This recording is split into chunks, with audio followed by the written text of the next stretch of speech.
سے پھر انشاءاللہ ہم اپنے درس کا آغاز کریں گے۔ سورہ نام جو ہے یہ مکی سورت ہے، مکے میں نازل ہوئی اور کو بتایا جاتا ہے کہ ہجرت سے بالکل 1 سال پہلے جو ہے یہ نازل ہوئی تھی۔ اور اس کے بارے میں یہ بھی بتایا جاتا ہے کہ اس سورت کی خاص بات یہ ہے کہ یہ پوری کی پوری سورت تقریباً جو ہے وہ سوائے چند آیات کے پوری کی پوری ایک ہی دفعہ میں نازل کر دی گئی تھی۔ عام طور پہ کچھ آیات ٹھہر کے نازل ہوتی رہتی ہیں، وقفے وقفے سے صورت ہوتی ہیں، لیکن اس صورت کے بارے میں بتایا جاتا ہے کہ یہ پوری کی پوری تقریباً ایک ہی وقت میں نازل کر دی گئی تھی۔ اور کیونکہ مکی صورت ہے، اس کے اندر زیادہ تر خطاب جو ہے مشرکین مکہ سے ہی ہے،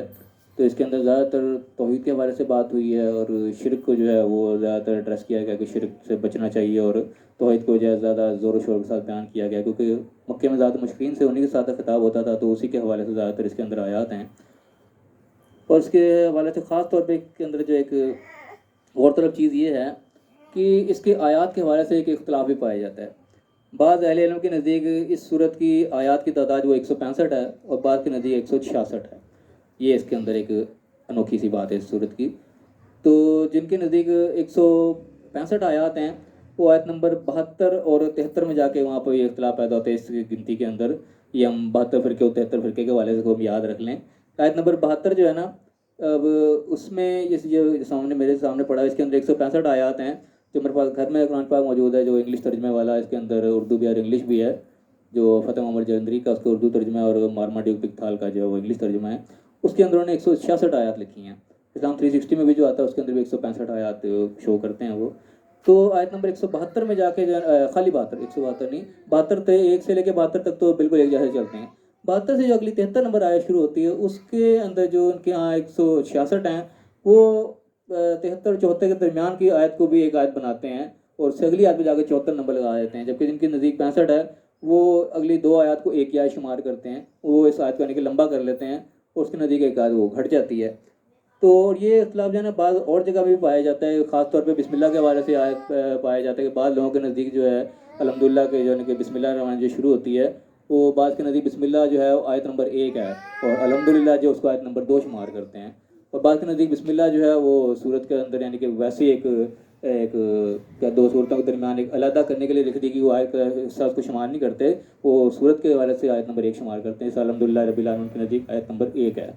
لیکن سورہ فاتحہ کے اندر جو ہے وہ تعداد کا اختلاف نہیں ہے، 7 ہی مانتے ہیں سارے کے سارے، اس میں تو ایک 65 اور 66 کہہ رہے ہیں، اس میں مانتے 7 ہی ہیں، لیکن وہ بسم اللہ سمیت کچھ مانتے ہیں، وہ جو ہے وہ 5ویں اور 6ٹھی آیت کو جو ہے وہ اس میں کمی بیشی کر کے اس کو پورے کر دیتے ہیں، اور جو دوسرے ہیں وہ اس کے بغیر کر کے وہ 7 کرتے پوری 7 ہی ہیں۔ اس کی 7 کی بھی ایک لاجک ہے، کیوں کرتے ہیں 7 پوری، اس میں 7 یا 8 کیوں نہیں یا 6 7 کیوں نہیں جب اس میں ہے کہ پیچھے ہے۔ اس کے حوالے سے قرآن کی اصل میں آیت ہے، اس کے اندر آتا ہے کہ وَلَقَدْ آتَيْنَاكَ سَبْعًا مِنَ الْمَثَانِِ وَالْقُرْآنِ الْعَظِيمِ، اس میں اللہ تعالیٰ نے کہا کہ ہم نے تمہیں 7 بار بار دہرائی جانے والی اور قرآن عظیم تمہیں عطا کیا۔ تو یہ 7 بار بار دہرائی جانے والے جو ہیں، اس کے اندر تقریباً سب کا اتفاق ہے کہ یہ سورہ فاتحہ کے بارے میں 7 آیات اس کے بارے میں ہیں، تو اس لیے اس کی تعداد کو آگے پیچھے نہیں کرتے، وہ 7 کے 7 ہی رکھتے ہیں۔ بسم اللہ کا البتہ اختلاف ہے کہ وہ کوئی اس کو 1 نمبر آیت سمجھتے ہیں، کوئی اس کو آیت نہیں سمجھتے۔ تو بہرحال یہ آیات کا اختلاف جو ہے اس سے پتہ چلتا ہے کہ یہ آیات کی نمبرنگ جو ہے یہ بعد میں انسانوں نے خود لگائی ہے، الگ طرف سے نمبرنگ لگائی ہوئی نہیں ہے، اور اسی طریقے سے بعض لوگوں کے نزدیک بسم اللہ یعنی کہ اسی لیے لگائی گئی کہ صورتوں کو الگ الگ رکھا جائے، جبکہ سورہ توبہ جو ہے اس کے اندر بسم اللہ ہے ہی نہیں۔ تو اس لحاظ سے میرا اپنا رجحان اس طریقے سے جاتا ہے کہ یہ بیسیکلی بسم اللہ خود نہیں لگائی گئی الگ الگ کرنے کے لیے، اللہ کی طرف سے ہی نازل کی گئی ہے، اور خود سے لگائی گئی ہوتی ہے تو پھر سورہ انفال اور توبہ کے درمیان بھی بسم اللہ لکھ دیتے ہیں، ان کو الگ کرنے کے لیے بسم اللہ لگا دیتے ہیں، خود سے لگائی سب نے تو، لیکن اس میں نہیں ہے۔ اس کے بارے میں لاجک یہ بیان کرتے ہیں کہ بسم اللہ جو سورہ توبہ کے شروع میں نہیں لگائی گئی، وہ اس وجہ سے کہ سورہ توبہ جو ہے ایک غصے میں نازل کی صورت ہے، کہ اللہ تعالیٰ نے اس میں جلال کا اظہار کیا، اس کا شروع جو ہے وہ برات من اللہ سے ہوتا ہے کہ بیزاری ہے اللہ اور اس کے رسول کی طرف سے جنہوں نے یہ کیا۔ تو یعنی کہ جب انسان غصے میں بات کرتا ہے تو پھر وہ بات نہیں آتی بسم اللہ اللہ کا نام لے کے شروع رحمان رحیم، یہ بات نہیں پھر لکھی جاتی، اس لیے اس سورہ کے شروع میں بسم اللہ نہیں، یہ لاجک بیان کی جاتی ہے، جبکہ یہ لاجک میں نے تھوڑی سی کمزور ہے، کیونکہ اگر یہی بات ہوتی خود سے لکھی جا رہی، یہاں پہ یوں نہیں لکھی گئی کہ اس غصے والی صورت تھی، تو پھر اس سے زیادہ غصے والی صورت تبت یدا ابی لہب ہے میرے نزدیک، اس میں تعالیٰ نے ڈائریکٹلی فل غصے کا اظہار کیا، ایک بندے کو فوکس کر کے ٹوٹ گئے ہاتھ ابی لہب کے، اس سے زیادہ غصے کا اظہار تو وہاں ہو رہا ہے، وہاں بسم اللہ نہیں ہونی چاہیے تھی اگر یہی لاجک ہے یہاں پر نہ لکھنے کا۔ تو بہرحال میرے نزدیک یہ بات ٹھیک نہیں ہے، میرے خیال سے جو اللہ نے بسم اللہ بھی نازل کی اللہ کے حکم سے نازل ہوئی، اس لیے جہاں پہ نہیں تھی وہاں پہ نہیں ہے، تو جہاں پہ ان سب کی جگہ ہے۔ تو بہرحال یہ ایک اختلافی بات تھی علماء کے نزدیک، جو کہ میں نے بتا دی کہ اس کے اندر بھی جو ہے یہ آیت کا اختلاف پایا جاتا ہے۔ اور یہ یعنی کہ یاد رکھنے کی چیز ہے جن چیزوں میں انسانی کاوش ہوتی ہے اس کے اندر اختلاف آتا ہے، یہ قدرتی چیز ہے، جب انسان جسی کو کریں گے اپنی طرف سے وہ مختلف انسانوں کے مختلف ذہن ہوتے ہیں، اختلاف ضرور آتا ہے، اور اس چیز کو اللہ تعالیٰ نے قرآن کی حقانیت کے طور پہ قرآن کے اندر بیان کیا ہے، جس میں اللہ تعالیٰ نے کہا کہ لو کانا من عند غیر اللہ لوجدوا فی اختلافا کثیرا، کہ قرآن کے بارے میں اللہ نے کہا کہ اگر یہ اللہ کے سوا کسی اور کی طرف سے ہوتا تو اس کے اندر بڑا اختلاف کثیر پاتے، بہت زیادہ اختلاف پاتے، یعنی قرآن کی دلیل کے طور پر اللہ نے دیکھا کہ اللہ کی طرف سے اس لیے کے اندر کوئی اختلاف نہیں ہے، یہ جو آیات وغیرہ کا یہ وہ اس سے قرآن کے اس کے کوئی نہ ان کے جملے میں کوئی فرق پڑتا ہے نہ اس کے مطلب میں کوئی فرق پڑتا ہے، صرف آیات بھی ہیں، صرف وہ گنتی جو اپنے مرضی سے لگائی اس میں آگے پیچھے ہو گیا، اس سے قرآن کے متن پہ کوئی فرق نہیں آتا۔ تو یہاں پہ ایک چیز البتہ اور غور طلب آ جاتی ہے، وہ بعض علماء یہ بھی بتاتے ہیں قرآن کی جو ہے 7 مختلف قرات ہوتی تھیں، یہ بھی بتایا جاتا ہے، ایک تو قرات یہ ہے نا جو عام طور پہ پڑھتے ہیں، قرات کاری پڑھتے ہیں تمام مسجدوں میں، امام کعبہ سب پڑھ رہے ہیں، قرات یہ جو چل رہی ہے پوری دنیا میں رائج ہے، لیکن بتایا جاتا ہے کہ اس کے علاوہ بھی اور 6 قرات ہوتی تھیں، اس میں مختلف انداز سے قرآن کو پڑھا جایا کرتا تھا، گو کہ اب وہ مٹ گئی، آپ کو نظر نہیں آتی، صرف کتابوں کی حد تک رہ گئی جی ہوتی تھیں یا علماء بتاتے ہیں یہ ہوتی تھیں، ورنہ فیکٹ کے اندر وہ کہیں نظر نہیں آتی، جہاں بھی پڑھ لو، گوگل میں سرچ کر لو، یوٹیوب پہ دیکھ لو، جس مرضی ملک کی تم تلاوت لگا لو، اس ملک کا قاری پڑھ رہا ہوگا، اسی قرات میں پڑھ رہا ہوگا، کوئی فرق نہیں، سب کچھ ایک ہی ہے، لیکن اگر فرض کرو کہ تھی بھی تو میرے نزدیک ان کا جو حیثیت ہے اسی طریقے سے جس طریقے سے ہم اردو میں لفظ بولتے ہیں، ہم بالکل ایک لفظ بولتے ہیں، لیکن لکھنے میں اس کو بے الف کے ساتھ ہم بالکل لکھتے ہیں، اب کوئی پڑھنے والا ہو بالکل بھی پڑھ رہا ہو چاہے وہ بالکل بھی پڑھ رہا ہو، اب یہ قرات 2 الگ الگ ہو جائیں گی، پڑھنے والا وہ پڑھے گا وہ پڑھے گا، لیکن اس سے فرق کوئی نہیں پڑے گا، اس کو جو مطلب بھی وہی رہے گا، لکھنے میں بھی وہ ویسی رہے گی، اس سے فرق کوئی نہیں پڑتا۔ یا جس طریقے سے انگلش کا ایک لفظ آتا ہے شیڈول آتا ہے اس طریقے سے SCHEDUL شیڈول، اب لیکن کوئی پڑھنے والے کو شیڈول بھی پڑھتے ہیں، کچھ پڑھنے والے کو کیجول بھی پڑھ لیتے ہیں، اب لفظ ایک ہی ہے لیکن قرات 2 ہو گئی الگ الگ، پڑھنے والے 2 الگ طریقے سے پڑھ رہے ہیں، لیکن وہ لفظ بھی وہی رہتا ہے، اس کا مطلب بھی وہی رہتا ہے، اس سے فرق کوئی نہیں پڑتا۔ تو اگر 6 قراتیں کوئی تھی بھی واللہ عالم تھی بھی، لیکن اس سے کوئی حیثیت نہیں تھی، اس سے کوئی فرق نہیں پڑتا، اللہ کا کلام جو ہے بالکل ایز اٹ از محفوظ ہے، اللہ تعالیٰ نے جو دلیل دی ہے کہ اللہ کے سوا کسی اور کا ہوتا ہے اس کے اندر بہت اختلاف ہوتا ہے، تو قرآن بالکل انشاءاللہ الحمدللہ اختلاف سے پاک ہے، اور یہ دلیل ہے اس بات کی کہ اللہ کی طرف سے، اللہ کے علاوہ کسی کی طرف سے نہیں ہے۔ تو بہرحال یہ کچھ سورہ نام کے حوالے سے کچھ تھی انفارمیشن وہ میں نے شیئر کر دی، اب اللہ کا نام لے کے ہم آگے شروع کرتے ہیں۔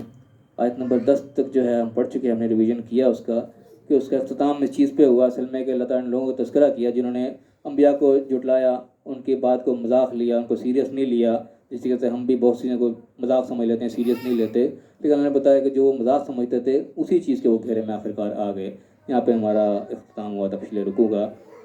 وہ اللہ کا نام لے کے ہم آگے اسٹارٹ کرتے ہیں آیت نمبر 11 سے۔ اعوذ باللہ من الشیطان الرجیم، بسم اللہ الرحمن الرحیم۔ اللہ تعالیٰ اپنے نبی سے مخاطب فرمایا کہ کل کہہ دو ان سے، کیا کہہ دو کہ سیرو فی الارض، پھرو زمین پر، سیر کرو زمین کی، ثم انظروا، پھر دیکھو کیف کان عاقبۃ المکذبین، کہ جھٹلانے والوں کا انجام کیسا ہوا۔ اب یہاں پہ ہم جس طریقے سے نماز کے انکاری لوگ صرف لیتے ہیں لا تقربوا الصلاۃ، نماز کے قریب نہ جاؤ، بس اسی میں پکے ہوتے ہیں، نماز کو خود منع کیا گیا۔ اب اسی طرح سے لے لے جو کل سیرو فی الارض، اللہ نے حکم دیا سیر کرو زمین پہ، مطلب سب سیر کرنے نکل گئے، ادھر میں نکل گئے، لو جی سیر فرض ہو گئی۔ اب بات یہ نہیں ہے، ہمیشہ قرآن کو سمجھنے کا یہ اسلوب ہے، قرآن کو ہمیشہ فورا مطالعہ کیا جاتا ہے، جامع پڑھا جاتا ہے، ہر طریقے سے پوری چیزوں کو دیکھ کے ایک پورے مقدمے کو پڑھا جاتا ہے، پھر بات سمجھ میں آتی ہے اصل۔ تو یہاں پہ اللہ تعالیٰ نے اس میں توجہ دلانے کے لیے کہا کہ ان سے کہو کہ پھرو زمین پہ ذرا دیکھو، اور پھر یعنی کہ ایک قسم کی عبرت کی طرف اللہ تعالیٰ اشارہ دے رہے کہ دیکھو ان لوگوں کو جنہوں نے جھٹلایا، ان کی عاقبت کیسی ہے، ان کا انجام کیسا ہوا، ان کا آخر کیا ہوا، جنہوں نے جھٹلایا۔ کیا جھٹلایا؟ اللہ کے احکامات کو جھٹلایا، اللہ کے بنائے ہوئے قانون کو جھٹلایا، ان کا انجام کیسا ہوا۔ اب ضروری نہیں کہ اس کے لیے نکلا جائے، سیر کی جائے، جگہ جگہ جا کے پھرا جائے، پھر ہی ہو۔ آج کل کے جدید دور میں انسان گھر میں بیٹھا بیٹھا، کمرے میں بیٹھا بیٹھا پوری دنیا کی سیر کر لیتا ہے، پوری دنیا کے رپورٹس کے سامنے آ جاتی ہیں، جگہ جگہ انسان دیکھ رہتا ہے فلاں ملک میں کیا ہو رہا ہے، فلاں جگہ پہ کیا ہو رہا ہے، کہاں تباہی ہو گئی، کہاں کوئی ظلم ہو گیا، کہاں زیادتی ہو گئی، کہاں ترقی ہو گئی، کہاں لوگ آگے نکل گئے، کہاں پیچھے رہ گئے، ساری انفارمیشن جو ہے انسان گھر بیٹھے بھی حاصل کر لیتا ہے، اور وہ دیکھتا ہے کہ کس ریجن کی وجہ، کس وجہ سے کوئی ترقی کر گیا، کس وجہ سے کوئی پیچھے ہٹ گیا۔ تو خاص طور پر اللہ نے فوکس ان لوگوں کو کیا جنہوں نے جھٹلایا، جو کہ اللہ کے بنائے ہوئے قانون کے خلاف چلے، ان کے ساتھ کیا ہوا۔ اب یہ خالی کوئی بڑے بڑے جگہوں پہ جانے کی ضرورت نہیں ہے، انسان چھوٹی چھوٹی جگہوں پہ بھی دیکھے تو جہاں انسان اللہ کے قانون کی خلاف ورزی کرتے ہیں وہاں انسان کو نقصان اٹھانا پڑتا ہے۔ ہم بس رات کے سب ہم سیر کرنے ہی نکلتے ہیں، ادھر گھومنے پھرنے کے لانے کا سیر کا زمین کے ہم نکلتے ہیں، یہاں پہ بھی اگر ہم اللہ تعالیٰ کے بنائے ہوئے قانون کا اس کے لحاظ نہیں کریں گے، جسے اللہ نے کہا ہے خذوا حذرکم، اللہ تعالیٰ نے قرآن میں کہا کہ اپنے حفاظت کا سامان لے لو، محتاط ہو کے، اللہ تعالیٰ نے الرٹ ہونے کا، محتاط رہنے کا ہمیں کہا ہے۔ اگر ہم احتیاط نہیں برتیں گے، بے احتیاطی کے ساتھ ہی ہم سڑکوں پہ نکل پڑیں گے تو یقیناً نقصان ہوگا۔ ہم بڑے بڑے جگہوں پہ جاتے ہیں، وہاں پہ لینڈ سلائڈنگ ایریاز ہوتے ہیں، ہم نے احتیاط نہیں کہ دیکھا ہی نہیں کہ لینڈ سلائڈنگ کا وقت جا رہا ہے، موسم کیا ہے کیا نہیں، ہم نے کوئی احتیاط نہیں کی، نکل پڑے، نقصان ہوگا۔ اب ٹریفک سگنل بنے ہوئے جگہ جگہ، ہم نے ٹریفک سگنلس کو دیکھا ہی نہیں، چیک ہی نہیں کیا، اس کے نالج نہیں حاصل کیا کہ کس سگنل کا کیا مطلب ہے، کس کا کیا مطلب ہے۔ جو حفاظتی انتظامات اللہ تعالیٰ نے کرنے کو کہا وہ ہم نے کیے ہی نہیں، جو احتیاطیں اللہ نے کہا کہ خود رکھو، محتاط ہو کر رہو، محتاط ہوئے ہی نہیں۔ اللہ کے گویا کہ اس قانون کو ہم نے توڑا، قانون کو ہم نے جھٹلایا۔ جب جھٹلائیں گے اس کا انجام برا ہوگا، حادثات ہوں گے، نقصان ہوگا، سارا کچھ ہوگا۔ تو جس جگہ پہ بھی کوئی نہ کوئی نقصان سے انسان دو چار ہوتا ہے، اس کے پیچھے کہیں نہ کہیں انسان کوئی اللہ کے قانون کی خلاف ورزی کر رہا ہوتا ہے، جہاں اللہ نے روکا ہوتا ہے، جو لمٹ لگائی ہوتی ہے اس لمٹ کو کہیں نہ کہیں انسان کراس کر رہا ہوتا ہے، پھر انسان کا جو انجام وہ خراب ہوتا ہے۔ تو اللہ تعالیٰ نے توجہ دے رہا ہے کہ دیکھو زمین پر، اور دیکھو جو جھٹلاتے ہیں اللہ کے قانون کو، اس کے مطابق نہیں چلتے ہوئے، دیکھو ان کا انجام کیا ہوتا ہے۔ پھر فرمایا کہ کل، پھر کہہ دو، یعنی کہ یہ کہنا جو ایک قسم کا سوال اللہ تعالیٰ نے پوچھا ہے کہ کہو ان سے کہ لمن ما فی السماوات والارض، کس کے لیے آسمان اور زمین میں جو کچھ ہے۔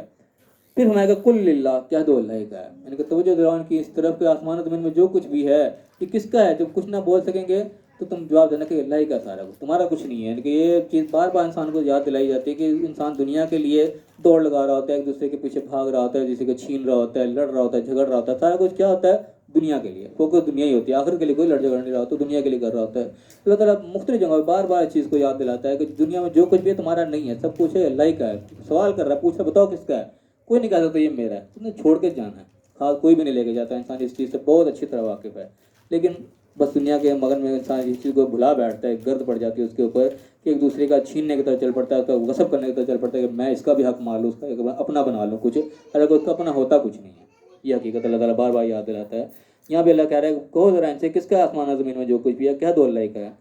اگر کتب علی نفسہ الرحمہ، اس نے اپنے اوپر، اپنی ذات کے اوپر رحمت کو لازم کر لیا، گویا کہ وہ تم پر رحمت کرنے کے لیے لازم ہے، تم اس کی طرف آؤ، وہ تم پر رحمت کرے گا ہی کرے گا، لازم اس نے اپنے پر لازم کرے گا۔ ایسا نہیں ہوگا کہ اسے رحم کی اپیل کرے، اس کی طرف آئے اس کے اوپر رحم نہ کرے، ایسا نہیں ہوگا۔ اب یہ کتنے بڑی اللہ کی رحمت کی ایک دلیل ہے اس چیز کی کہ اللہ تعالیٰ نے کہا کہ عمر کے کسی بھی حصے میں انسان ہو، جس ساری زندگی چاہے گناہ کر رہا ہو، اللہ کا ایک دفعہ سچی توبہ کر لے، میری طرف آ جائے، سب کچھ معاف کر دے گا اللہ تعالیٰ۔ شرک بھی کیا اس نے، جتنا جو کچھ بھی بڑا سے بڑا گناہ کر لے، لیکن توبہ کر کے جب اس کو پتہ لگے کہ ہاں میں غلطی پر تھا، اسی ٹائم وہ پلٹا، صحیح راستے پر آیا، اللہ تعالیٰ سب کچھ معاف کر دیتا ہے۔ نہ صرف معاف کر دیتا ہے بلکہ کیا کہتے ہیں بدلنا سیئات و حسنات، سیئات کی برائیوں بھی جو ہے وہ نیکیوں میں تبدیل کر لیتا ہے۔ اس سے زیادہ رحمت کیا ہوگی کہ سزا کا مستحق تھا، وہ تو جرم پہ جرم کیا چلا جا رہا تھا، لیکن جب اس کو احساس ہوا، اللہ کا رجوع لایا کہ اللہ میرے سے غلطی ہوگی، مجھے نہیں پتہ لگا تھا، اور پلٹنے کی دیر ہے، اللہ تعالیٰ ایک دم سب کا سب پانی پھیر دیتا ہے، اور الٹا وہ نیکیاں میں تبدیل ہو جاتی ہیں جو برائیاں تھیں۔ اب انسان اس چکر میں نہ رہے کہ ٹھیک ہے برائیاں ذرا اور زیادہ کر لوں، اینڈ پہ جا کے توبہ کر لوں، جتنی برائیاں اینڈ میں ایک دم سے زیادہ نیکی میں تبدیل کروا لوں گا، ایسا نہیں ہوگا۔ وہ جیسے اس کو پتہ لگا ہے کہ یہ بھی اللہ تعالیٰ نے قرآن میں بتایا کہ توبہ اصل میں ہے ہی اسی کی جس نے قریب سے واپسی پلٹ ہے، جس کو پتہ لگا فوراً اسی ٹائم پلٹ ہے، اپنے آپ کو صحیح کر لیا۔ یہ نہیں کہ اس چکر میں کہ چلو اینڈ پہ جائیں گے، ابھی تو جوڑی موج کرتے جو برائیاں کرتے جو اینڈ پہ ساری ساری کنورٹ ہو جائیں گی تو بڑا بونس مل جائے گا، ایسا کرے گا تو وہ اپنے آپ کو دھوکے میں ڈالے گا، کیونکہ اینڈ کا پتہ کوئی نہیں کب ہونا ہے، چاہے وہ جوان ہی کہ میں بڑھاپے میں کر لوں گا، کسی کو پتہ کون بڑھاپے میں جائے گا کون نہیں جائے گا، آج سے کل کا کسی کو نہیں پتہ۔ تو یہ ہے اس کے لیے رعایت رحمت اسی کے لیے جو کہ رحمت کا مستحق اپنے آپ کو بنائے، وہ اللہ کی طرف اپنے آپ کو رجوع لائے، صحیح لائے گا تو اس کی رحمت اس نے کہا کہ کتب ہے، اس نے لکھ رکھی اپنے پر رحمت، وہ تم پر کرے گا ہی کرے گا۔ پھر فرمایا کہ لیجمعنکم الی یوم القیامۃ لا ریب فیہ، وہ تمہیں ضرور جمع کرے گا قیامت کے دن، اس میں کوئی شک نہیں ہے، اس میں شک میں پڑنے کی ضرورت نہیں ہے، جو بھی تم کر رہے ہو وہ کے سامنے تم نے حاضر ہونا ضرور ہے۔ یہ نہیں اس کے بچ کے کوئی نہیں جاتا، کوئی کہے جب میں کسی کا دامن پکڑ کے نکل جاؤں گا اور کوئی مجھے بچا لے گا کچھ کر لے گا، ایسا کچھ نہیں ہونے لگا۔ پچھلے آیات میں ابھی ہم پڑھ کے آئے کہ عیسیٰ علیہ السلام کے مطابق اللہ تعالیٰ نے بتایا کہ عیسیٰ علیہ السلام کھڑے ہیں اللہ کے سامنے، کٹہرے میں کھڑے ہیں ایک طرح کے، اللہ تعالیٰ پوچھے کہ بتاؤ تم کیا کر کے آئے، وہ اپنی صفائی پیش کریں گے، اللہ میں نے تو ایسا کچھ نہیں کیا تھا، جو تم نے کہا تھا میں نے تو وہی کیا۔ یعنی عیسیٰ علیہ السلام جیسے جلیل القدر پیغمبر جو ہیں وہ اللہ کے سامنے جواب دیں ہیں، تو ہم اور آپ کس باقی مولی ہیں۔ اللہ کہا لا ریب فیہ، اس میں شک کرنے کی کوئی ضرورت نہیں، تم نے ضرور جمع ہونا ہے اللہ کے حضور، تم نے اس کا جواب دینا ہی دینا ہے۔ اس احساس کے ساتھ زندگی گزاریں گے تو بہت ساری چیزوں سے ہم بچیں گے کہ جو کچھ ہم کر رہے ہیں اس کا ہم نے جواب دینا ہے۔ یہ سارے زیادتیاں اور سارے معاملات خراب ہوتی ہے اس وجہ سے کہ انسان اس احساس سے ہٹ جاتا ہے کہ شاید مجھے کوئی پوچھنے والا ہی نہیں ہے، موقع ملا بس لوٹ لو سارا کچھ۔ جب انسان احساس رکھے گا تو نہیں کرے گا ایسا کام۔ اللہ کہ لا ریب فیہ، اس میں کوئی شک کی بھی گنجائش نہیں ہے، اصل لازم ہو کے ہی رہنا ہے۔ الذین خسروا انفسهم فهم لا یؤمنون، لیکن جنہوں نے اپنے آپ کو نقصان میں ڈال رکھا ہے وہ بات کو نہیں مانتے۔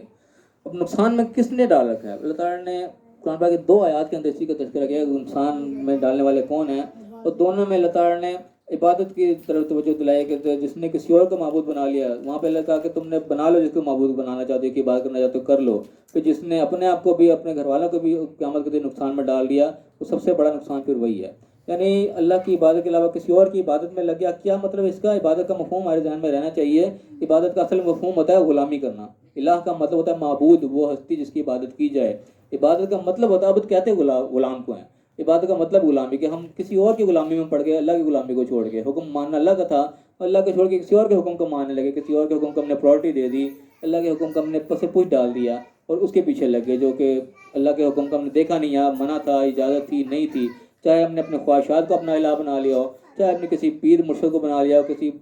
بزرگ کو، کسی کو بھی، اپنے کسی ماں باپ کو چاہے بنا لیا ہو کہ اللہ کے حکم کے پیچھے ماں باپ کی ماننے چلے جائے، اللہ کا حکم نہیں دیکھ رہے. تو کسی کو بھی جب اس کی ہم غلامی میں پڑ گئے نا، کہ اللہ کا حکم پیچھے ہو گیا، اس کا حکم آگے آ گیا، تو گویا وہ ہمارا معبود ہو گیا. اس کی سب سے زیادہ آیت وہی تفسیر کرتی ہے، اس میں اللہ تعالیٰ نے خواہش کو اپنا الہ کے، اس نے خواہشات کو اپنا الہ بنا لیا. خواہش الہ بنتی ہے اسی صورت میں جب انسان خواہش کی بات کو ماننا شروع کرتا ہے، کیونکہ خواہش کو نہ کوئی سجدہ کرتا ہے، خواہش پہ کوئی چادر نہیں چڑھاتا، خواہش کو کوئی بھی کچھ نہیں کرتا، صرف اور صرف خواہش کے پیچھے چلتا ہے. جو خواہش اس کی کہہ رہی تھی وہ کرنا شروع کر دیتا ہے. تو وہ شخص جو اللہ کو چھوڑ کے کسی اور کی بات میں لگ گیا، کسی اور کی غلامی میں پڑ گیا، وہ نقصان میں اپنے آپ کو اس نے ڈال لیا. یہاں پہ وہ بات کر لیتا ہے کہ الذین خسروا انفسهم، جنہوں نے اپنے آپ کو نقصان میں ڈال رکھا ہے، وہ دوسروں کے پیچھے لگے ہیں، فہم لا یؤمنون، وہ بات نہیں مانتے. وہ اپنے پیر کے پیچھے لگا، اس نے اپنے پیر کی ماننی ہے، اپنے بزرگ کی ماننی ہے، اپنے مرشد کی ماننی ہے. تم لاکھ اس کو اللہ کی یاد پڑھ کے سناتے رہو، وہ نہیں مانے گا. تو یہ وہ لوگ ہیں جنہوں نے اپنے آپ کو نقصان میں ڈال رکھا ہے، کسی اور کی غلامی میں دے دیا، کسی اور کے ہاتھ بیعت ہو گئے، اپنے آپ کو بک گئے کسی اور کے آگے، وہ نقصان میں پڑ کے وہ نہیں مانیں گے.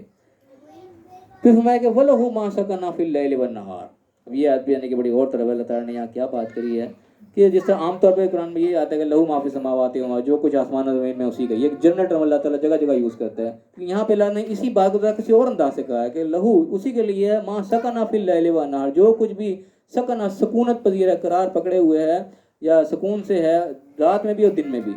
یعنی اب اپنا عام مشاہدہ ہم دیکھتے ہیں زیادہ تر، تو زیادہ تر چیزیں ہمیں رات کے ٹائم سکون نظر آتی ہے. دن کے اندر میں چہل پہل، ہر جگہ عام درخت نظر آ رہی ہوتی ہے، لیکن رات کے ٹائم ایسا لگتا ہے سکون ہو گیا، ہر بندہ چین سے بیٹھ گیا، سڑکیں خالی ہو گئی، سارا کچھ ہو گئی. لیکن یہاں پہ اللہ تعالیٰ کسی اور طرف شاید توجہ دلانا چاہ رہا ہے کہ بہت ساری چیزیں ایسی ہیں جو کہ دن میں سکون کرتی ہیں، اور بہت ساری چیزیں ہیں جو رات میں سکون کرتی ہیں. اب ہمارے یہاں عام مشاہدے میں تو یہ کہ رات میں سکون نظر آتا ہے، لیکن بہت ساری ایسی چیزیں ہیں جو دن میں سکون کرتے ہیں. کہ دن میں وہ اپنے اپنے بلوں میں گھس گئے، اپنے اپنے دڑبوں میں چلے گئے، اپنے اپنے گھونسلوں میں چلے گئے، اور رات کو وہ چیزیں باہر نکلتی ہیں. بہت ساری ایسی یعنی کہ درندے ٹائپ چیزیں بھی ہیں، بہت سے پرندے بھی شکاری قسم کے، وہ بھی رات کے ٹائم باہر نکلتے ہیں. بہت سے حشرات الارض اس قسم کی پتہ نہیں کتنی اللہ کے بنائے ہوئے لاکھوں مخلوق ہیں جو کہ رات کے ٹائم باہر نکلتے، وہ دن میں سکون کرے، دن میں اپنے اپنے گھر میں گھس جاتی ہے. جو انسان باہر نکل آ گئے وہ غائب ہو جاتے ہیں. بہت سی غیر مرئی چیزیں دوسری مخلوقات بھی، وہ بھی رات کو باہر نکلتی ہیں. تو یہاں پہ ایک قسم کا نا غور کرنے کا اللہ نے دروازہ کھولا ہے کہ انسان دیکھے. عام طور پر تو صحیح ہے آسمان کے بن میں جو کچھ بھی اللہ کا ہے، لیکن یہ کہ اللہ تعالیٰ نے علیحدہ سے ٹرم یوز کی کہ جو دن میں رکھنے والی چیزیں ہیں وہ کون سی ہیں جو دن میں آرام کر رہی ہیں. انسان غور کرے ان کے اوپر، دیکھے کہ یہ کوئی شاید علیحدہ مخلوقات بھی دنیا میں ایسی ہیں جو کہ رات کو سے باہر نکلتی ہیں لیکن دن میں وہ آرام کرتی ہے، وہ کیا ہے. تو انسان جب غور و فکر کرے گا تو انسان کو اس میں نئی نئی چیزیں ملیں گی، نئی نئی جو ہے اللہ کی نشانیاں اس میں دیکھے گا، اور اللہ کو مزید پھر وہ قریب سے پہچانے گا. اور میں کہ وہ سمیع العلیم، اور وہ سننے والا بھی ہے اور علم والا بھی، جاننے والا بھی ہے. پھر آگے اللہ تعالیٰ پھر اپنے نبی سے مخاطب ہوا، قل کہہ دو ان سے کہ اغیر اللہ اتخذ ولیا، کہ کیا میں اللہ کے سوا کسی اور کو اپنا ولی بنا لوں، کسی اور کو اپنا سرپرست بنا لوں، کسی اور کو اپنا بڑا مان لوں. فاطر السماوات والارض، جو کہ آسمان و زمین کا پیدا کرنے والا ہے، یعنی کہ سب سے بڑی جو ہستی ہے جس نے اتنی بڑی بڑی چیزیں پیدا کی ہیں، چیزوں کا مالک وہ ہے، اس کو چھوڑ کے میں کسی اور کو ولی بنا لوں، کسی اور کے پیچھے لگ جاؤں، کسی اور کو اپنا بڑا لا کے سر پہ بٹھا لوں کہ وہ میرے پہ حکم چلانا شروع کر دے، اس کو میں کیسے چھوڑ دوں. وَهُوَ يُطْعِمُ وَلَا يُطْعَمُ. اب یہ بھی بڑے ایک اسپیشل سی بات یہاں پہ اللہ تعالیٰ نے کی کہ وہ کھلاتا ہے، وہ یطعم، وہ کھلاتا ہے، ولا یطعم، اور کھلایا نہیں جاتا، اس کو کوئی اور نہیں کھلاتا، وہ سب کو کھلاتا ہے. اب یہ بھی لفظ جو ہے نا یطعم و یطعم بڑے انٹیک ہے، صرف قرآن میں یہیں بھی اسی جگہ ہیں، اس کے علاوہ کہیں بھی نہیں استعمال ہوئے. ویسے تو عام وغیرہ اس قسم کے بنے ہوئے لفظ اور بھی جگہ آتے ہیں، لیکن یہ یطعم و یطعم یہ جوڑا اکیلا یہیں اس مقام پہ کہیں بھی نہیں آیا. اب یہاں پہ ہم دیکھیں کہ فرق کتنا ذرا سا ہے کہ یطعم ایک جگہ عین کے نیچے زیر ہے، دوسری جگہ ولا یطعم عین کے اوپر زبر ہے. صرف زیر اور زبر کے فرق سے بالکل جملہ چینج ہو جاتا ہے. یطعم کا مطلب وہ کھلاتا ہے، یطعم کا مطلب کہ وہ خود کھلایا جاتا ہے، خود کھاتا ہے. اتنے سے اسی لیے یہاں کہا جاتا ہے کہ زیر زبر کا فرق کئی جگہ بہت زیادہ ضروری ہوتا ہے کہ بالکل ترجمہ چینج ہو جاتا ہے زیر زبر کے فرق سے. تو یہاں پہ اللہ تعالیٰ یہ بات کر رہا ہے کہ ان سے کہو کہ میں اللہ کے سوا کسی اور کو اپنا ولی بنا لوں، اپنا سر پر اپنا بڑا مان لو، جو کہ زمین آسمان کا پیدا کرنے والا ہے، اس کو چھوڑ کے ایسی ہستی ہے وہ جس کو میں چھوڑ دوں کہ وہ ذات وہ ہے جو کہ کھلاتی ہے صرف، کسی سے کھاتی نہیں ہے. کیونکہ دنیا کا جو ہمارا دستور زیادہ تر یہی چلتا ہے کہ جب تک کسی کو کچھ کھلایا نہ جائے وہ کسی کو کوئی کام نہیں آتا، کسی کو کام نہیں کرے گا. اس کو جب تک کہتے ہیں نا کتے کے منہ میں ہڈی نہ ڈالو وہ بھونکنا بند نہیں کرتا. دنیا کے اندر زیادہ تر یہ نظام چلتا ہے کہ جب تک اس کو کچھ دو گا نہیں وہ تمہارے کاٹ کھانے کو پڑتا رہے گا، وہ تمہارا کام بھی نہیں کرے گا، کچھ بھی نہیں کرے گا. دنیا میں رجحان یہ چلتا ہے. تو یہاں کسی کو بھی اپنا بنانا پڑے، کسی کو بڑا بنانا پڑے، اس کو کچھ ڈالو گے اس کی جیب میں تبھی تمہارا بڑا بنے گا. تمہارے کو پوچھے گا بھی نہیں کہ چھوڑو اس سے کیا فائدہ مجھے. لیکن اللہ تعالیٰ وہ ذات ہے جس کے اندر یہ چیز نہیں بولا یہ تو وہ کھاتا ہی نہیں کسی کا، کوئی اس کو کھلاتا ہی نہیں ہے، وہ سب کو کھلاتا ہے. تو اس ہستی کو چھوڑ کے جو آسمان زمین کا پیدا کرنے والا اور کھلانے والا کچھ مانگتا ہی نہیں ہم سے، اس کو چھوڑ کے میں کسی اور کو ولی بناؤں، اپنے کسی اور کو سرپرست بناؤں، کوئی اور میرے پہ حاکم بن کے بیٹھ جائے، کسی اور کے حکموں کو میں ماننے بیٹھ جاؤں، کیوں؟ سوال پوچھوایا جا رہا ہے ان سے.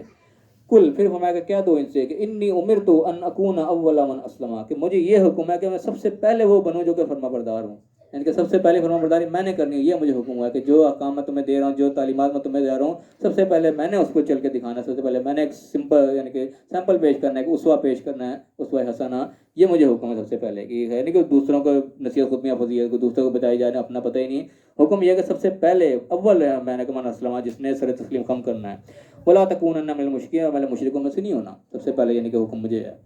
یعنی کہ یہ بھی یعنی کہ شرک کی قسم ہوتی ہے کہ اللہ کے حکم آ رہا ہے اس کو چھوڑ کے ہم کسی اور کا حکم ماننے بیٹھ جائیں، گویا کہ ہم نے حکم میں کسی اور کو شریک کر دیا. حکم تو اللہ کا مانا جانا چاہیے تھا، اس کو چھوڑ کے ہم کسی اور کا مان لیا. ولا تکونن من المشرکین، مشرکوں میں سے نہیں ہونا. شرک بڑی سینسٹیو چیز ہے، بڑی جگہ پتہ نہیں کہاں کہاں یہ انسان سے ہو جاتا ہے کہ انسان کو پتہ بھی نہیں چلتا. تو بڑی یعنی کہ اس سے بچنے کی چیز ہے کہ انسان ہر جگہ سے بچتا رہے، اللہ سے پناہ مانگتا رہے کہ جانے انجانے میں بھی کہیں ہو نہ جائے ہم سے. پھر فرمائے گا کل،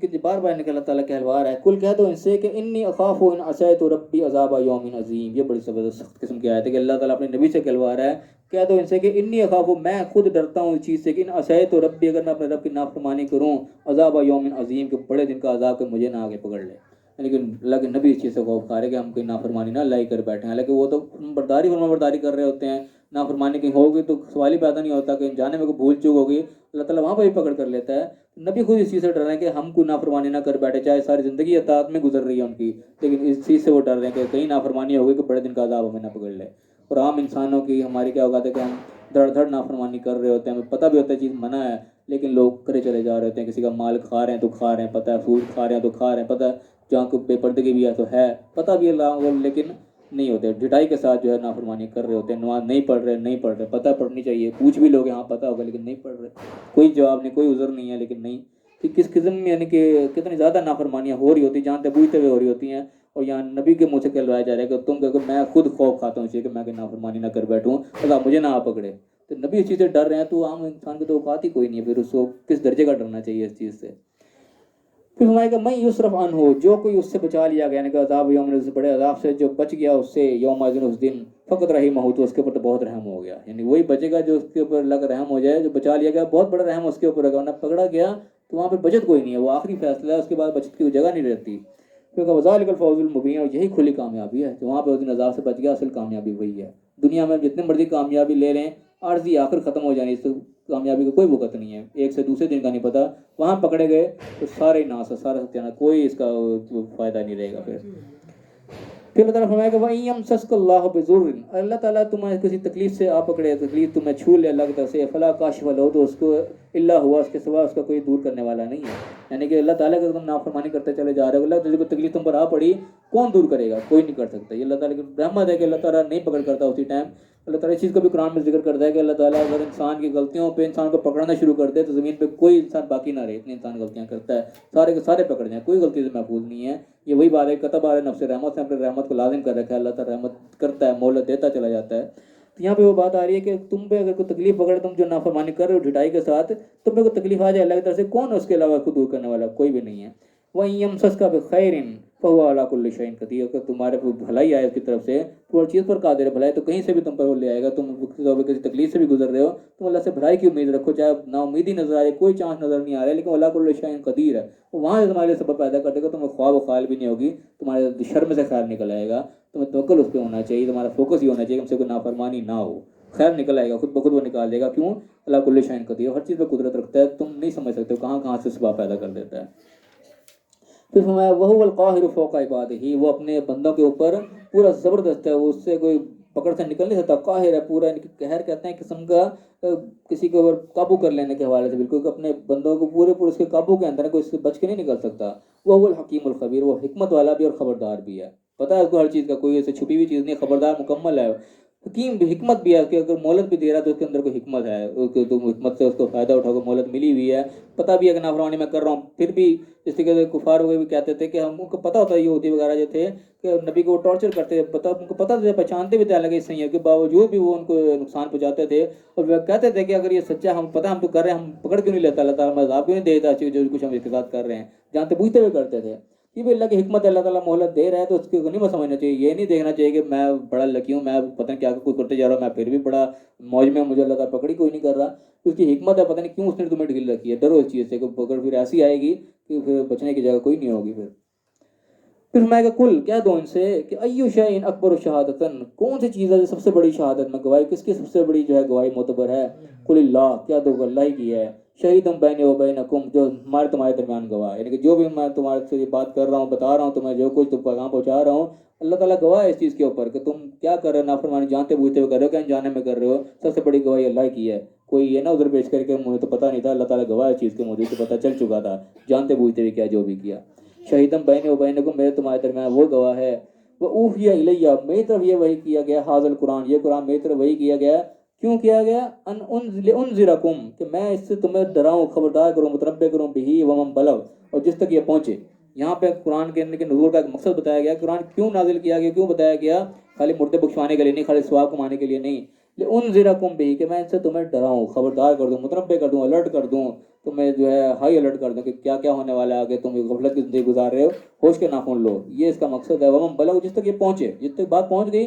اس کی بھی ذمہ داری کہ واقعی اس بات کو آگے پہنچا دے، لوگوں کو الرٹ کر دے، کسی کو غفلت میں نہ پڑا رہنا دے، کل کو یہ عذر نہ پیش کرے گا اللہ مجھے تو بتایا کسی نے نہیں تھا، یہ اس کا مقصد ہے قرآن کا نازل ہونے کا۔ تو میں اگر اینکم لتشہدون ان مع اللہ الہۃ اخری، کیا تم اس چیز کی گواہی دیتے ہو کہ اللہ کے ساتھ اور الہ بھی ہیں، کوئی اور بھی ایسی ہستیاں جن کی عبادت کی جائے، جن کی غلامی کی جائے، اللہ کے ساتھ کوئی اور ہے؟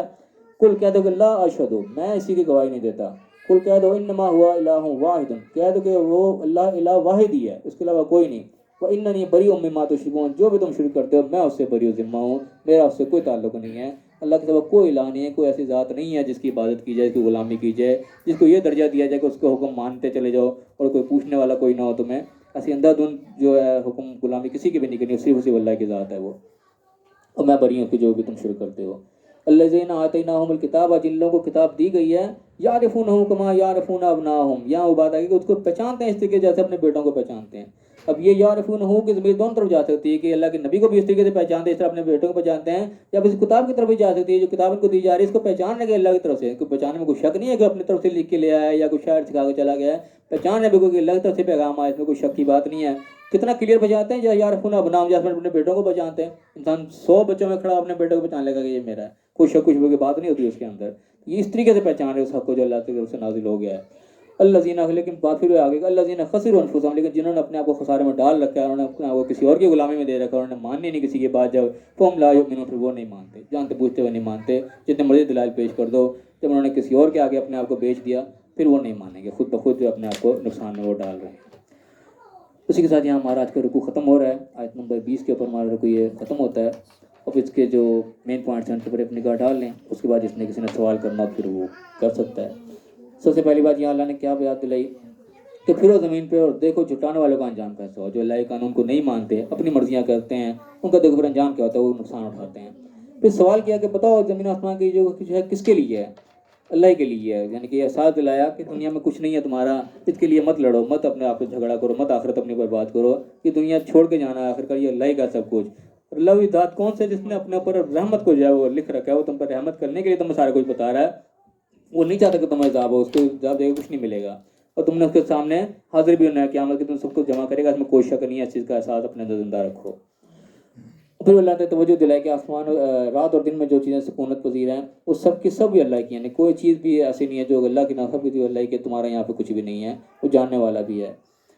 اور پھر یہ چیز بتائی کہ بتاؤ تم پوچھو ان سے کہ میں اللہ کے سوا کسی اور کو ولی کیوں بنا لوں، یہ یعنی کہ یاد رکھنے کی بات ہے کہ اللہ کے سوا ہمارا کوئی ولی، کوئی سرپرست، کوئی یہ نہیں کہ کسی اور کو کسی غیر کو اٹھا کے ہم اپنا سر کے اوپر بٹھا لیں کہ وہ جو ہمیں آرڈر دے گا ہم وہی کرتے چلے جائیں گے. نہیں, یہ صرف اور صرف حق اللہ ہی کا ہے جو آسمان زمین کا پیدا کرنے والا ہے, اور کسی سے کچھ لیتا نہیں ہے. یوتم ولا یوتم, کہ وہ کھلاتا ہے دیتا تو ہے, کسی سے کچھ مانگتا نہیں, کوئی اس کو نہیں دیتا, سب کو وہی دیتا ہے. یہ صرف کسی کی بھی نہیں ہے, دنیا میں کوئی ایسا نہیں ملے گا جو اتنا بے لوث ہے وہ دیے چلا جا رہا ہے بے لوث. یہ چیز دنیا میں نہیں ملتی دیکھنے میں. کہ اللہ کے ذات جب ایسی موجود ہے, وہ دینے کے لیے جو ہے وہ بےتاب ہے, دینے کے لیے اس نے اپنی رحمت کو لازم کر رکھا ہے, اس کو چھوڑ کے پھر کیوں کسی کو ولی اپنا بنایا جائے. اور کہا کہ کہہ دو کہ مجھے حکم یہ ہے کہ سب سے پہلے میں سر تسلیم کام کروں. انسان کو باقیوں کو نہیں دیکھنا چاہیے کہ وہ فلاں ایسا وہ فلاں ایسا ہے, سب سے پہلے اپنی ذات کو دیکھنا ہے کہ میں نے اپنے آپ کو میرٹ پہ لانا ہے, میں نے اپنے آپ کو ٹھیک کرنا ہے. باقی جو ہیں وہ بعد میں ہیں, پہلے اپنی ذات ہے. یہاں پہ لیکن ذات ہے دوسرا کہ فلاں نے ایسا کیا, فلاں نے ایسا کیا تو میں کیوں نہ, یہ غلط طریقہ کار ہے. یہاں بتایا کہ سب سے پہلے اول اپنے آپ سے شروع کرنا ہے, اور اس میں مشرکوں میں سے نہیں ہونا. اور پھر اللہ کے نبی سے یہ بات کہلوائی کہ نافرمانی کے اوپر میں اسی سے ڈرتا ہوں کہ مجھے نہ عذاب آگت کر لے. یہ سب سے یعنی کہ اہم چیز ہے کہ انسان نافرمانی کرتے ہوئے خوف کھائے کہ اللہ کے نبی اس چیز سے ڈر رہے ہیں, باقی انسان کیوں بے دھڑک بھی نافرمانی کرتے چلے ہیں, اتنی بے خوفی کیوں ہے. اور پھر اللہ نے بتایا کہ جو بچ گیا پھر اسی پر رحم ہوا, ورنہ تو انسان پکڑا گیا بڑی بری طریقے سے, کوئی بچانے والا نہیں ہوگا. اور پھر اللہ نے بتایا کہ اللہ زبردست بھی ہے. پھر سب سے بڑی گواہی بھی اللہ کی ڈلی کہ جو بات تم پہنچائی جا رہی ہے اس کے اوپر اللہ گواہ ہے, کوئی انسان مکر نہیں سکے گا کہ مجھے نہیں پتا تھا, جس تک پہنچ گئی. اور پھر قرآن کے بارے میں بتائے گا کہ نازل اسی لیے کیا گیا ہے کہ اس کے ذریعے سے قرآن سنا کے لوگوں کو الرٹ کیا جائے, متنبع کیا جائے, کوئی شخص غفلت میں نہ رہ جائے. جو اس کے پاس تک پہنچا وہ بھی, اور جو آگے پہنچا رہا ہے اس کے تک پہنچ گیا وہ آگے پہنچا, اس کے اوپر یہ ذمہ داری لازم ہو جاتی ہے, تو دوسروں کو اندھیرے میں نہ رہنے دے. پھر اور پھر بات ہے وہی کنکلوڈ کی کہ اللہ کے سوا کوئی نہیں ہے. کہ تم سمجھتے کوئی اور ہے, میں ایسی کوئی گواہی نہیں دیتا, میں تمہارے شریک سے بری ہوں. اور جو بات دوسرے تک پہنچائی جا رہی ہے اللہ تعالیٰ نے یہ بتا دی کہ اس کو پہچانتے ہیں, ایسا نہیں کہ غفلت میں جانتے بوجھتے ہوئے اپنے بیٹوں کی طرح پہچانتے ہوئے وہ انکار کر رہے ہیں. کیوں انہوں نے اپنے آپ کو ہی خسارے میں ڈال رکھا کہ وہ کسی اور کی غلامی میں دے بیٹھے ہیں اپنے آپ کو, اس لیے وہ نہیں مانتے, پہچان ہو جاتے ہیں بڑے اچھے طریقے سے. تو اللہ تعالیٰ میں صحیح سمجھنے کی, صحیح عمل کرنے کی توفیق عطا فرمائے. جو اللہ نے احکام دیے ہیں ہمیں صحیح معنی میں, تھوڑی سی زندگی ہماری کو زیادہ مہلت نہیں ہے, پتہ نہیں کتنی ہے کتنی نہیں ہے, تھوڑی سی زندگی ہم اللہ کے حکم کے مطابق گزار دیں, آخرت کی نہ ختم ہونے والی زندگی وہ کامیاب ہو جائے گی. اور وہ خسارے میں پڑ گئی تو سارا کچھ خسارے میں اللہ تعالیٰ نے یہاں کھول کھول کے بتا دی چیزیں. اللہ ہمیں صحیح سمجھنے کی, صحیح عمل کرنے کی توفیق عطا فرمائے, دنیا اور آخرت دونوں جگہ کامیاب فرمائے. آمین. وآخر دعوانا ان الحمد للہ رب العالمین.